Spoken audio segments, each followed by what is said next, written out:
with questions. The chair recognizes the gentlelady from Wyoming for 5 minutes. Thank you, Mr. Chairman.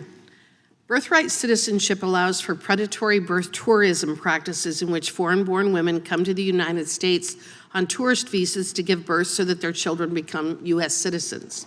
Once the children turn 21, they can sponsor their parents to become legal U.S. residents so the family can immigrate to America. Concerningly, the majority of these birth tourists come from one of America's greatest adversaries, including China. Because of advances in technology, lax surrogacy laws, and the incorrect understanding of the 14th Amendment, countries are now using international surrogacy programs to rent wombs in America. Mr. O'Brien, there is a back and forth in U.S. policy regarding scrutiny and restrictions for birth tourism, including 2 different policies issued in 2015 and 2020. Where does our federal policy currently stand on this issue, and is it strong enough to prevent this practice of essentially renting wombs for surrogacy to have anchor babies? Well, the fact is that we don't have any policy specifically on this. We have the immigration laws, but as we've seen with the last administration, if the government refuses to enforce those, they have no effect whatsoever. And there's anywhere from 125,000 to 300,000, depending upon whose estimates you're looking at, incidences of birth tourism each year. The implications of this are absolutely frightening if you look at it long term. During the Cold War, the Russians had a program called the Illegals Program, where they inserted agents of influence and spies into the United States with documents that made it appear that they were lawfully here. If those people had children, they became U.S. citizens, and regularly those children were trained, despite the fact that they allegedly had a claim to United States citizenship, they were trained to be against the interests of the United States. So this is something that is dangerous. We need a firm policy against it. And it is something that places the United States at a great deficit in terms of national security. Well, and I want to focus specifically on this issue. According to the Heritage Foundation, they have reported on a new birth tourism tactic which uses international commercial surrogacy to exploit America's misinterpretation of the 14th Amendment and our lax surrogacy laws. Intended parents who are foreign nationals use a surrogate in or transported to the United States, and the surrogate may be an American woman who then gestates a child for a fee, allowing foreign nationals to essentially rent a room or buy a baby. Mr. O'Brien, under the current wrongful interpretation of the 14th Amendment, this child would gain U.S. citizenship, wouldn't they?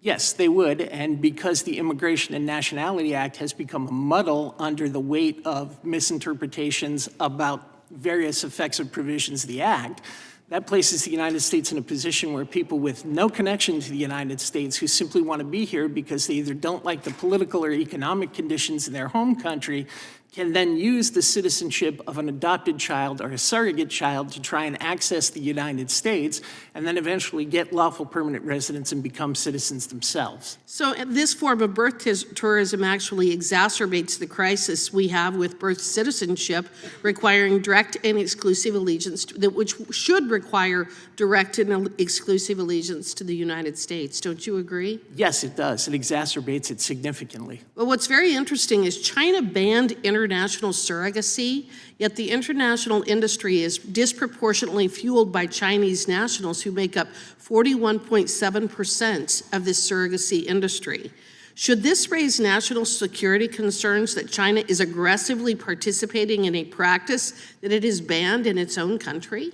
Yes, China has an established pattern through an organization called the People's Work Bureau of approaching people who have a familial connection to China, regardless of their citizenship, and then pressuring them based on connections to Chinese family members who are still within the PRC to provide intelligence information, whether that be national security information or economic espionage information.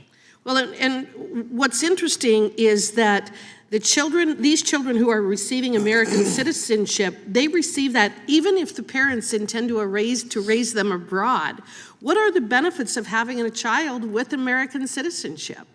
Well, the benefits of having a child with U.S. citizenship is that child can later sponsor you for lawful permanent residence. It also makes the child eligible for all sorts of things that come along with U.S. citizenship, which is entering and leaving the United States. The implications of that from a national security or criminal perspective are enormous. So this is truly frightening. And it's shocking to me that there is so much debate about this. I think if we're arguing about this, we've sort of lost the concept of what citizenship is and what it means. Amen. I think you make a very good point. I ask unanimous consent to put into the record an article from July 15, 2024, entitled "The New Face of Birth Tourism, Chinese Nationals, American Surrogates, and Birthright Citizenship." And with that, I yield. Without objection. Also without objection, Mr. Biggs will be permitted to participate in today's hearing for the purpose of questioning the witnesses if a member yields him time for that purpose.